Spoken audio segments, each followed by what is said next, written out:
প্রার্থী ঘোষণা হবার পরেই শ্রীরামপুর কেন্দ্রে জোর কদমে প্রচারে নামলেন সিপিএম নেত্রী দীপশিখা ধর।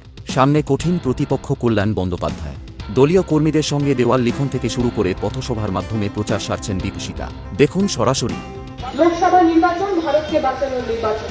2014 পর থেকে যেভাবে আমার দেশের সমস্ত ধরনের সাংবিধানিক যে ইনস্টিটিউশন গুলো ছিল, সেটা কোর্ট হতে পারে, সেটা পার্লামেন্ট হতে পারে, সেটা ইলেকশন কমিশন হতে পারে, যার মধ্যে দিয়ে দেশের মধ্যে গণতন্ত্র প্র্যাকটিস হতো, চর্চা হতো, আমরা দেখলাম 2014 পর সেই সমস্ত ডেমোক্রেটিক ইনস্টিটিউশন তার উপর আক্রমণ কেন্দ্রের সরকার নামিয়ে এনেছে। আর আমার এলাকার যিনি এমপি, আমার এলাকার যিনি সাংসদ, যার দায়িত্ব ছিল শুধুমাত্র আমার জল কল রাস্তা নয়, মেম্বার অফ পার্লামেন্ট হওয়ার সুবাদে আমার দেশ যখন বিক্রি হয়ে যায়, যখন আমার দেশে রেল বিক্রি হয়, যখন আমার দেশে রাষ্ট্রায়ত্ত কারখানা বিক্রি হয়ে যায়, যখন আমার দেশকে ধর্মের নামে জাতের নামে ভেঙে টুকরো টুকরো করার চেষ্টা হয়, আমার মেম্বার অফ পার্লামেন্ট, আমার সংসদ আমার রাজ্যের জন্য, আমার গ্রামের লোকের জন্য, আমার এই এলাকার লোকের জন্য কটা কথা বলেছেন, কটা প্রশ্ন করেছেন। আমরা এই প্রশ্ন রাখতে চাই।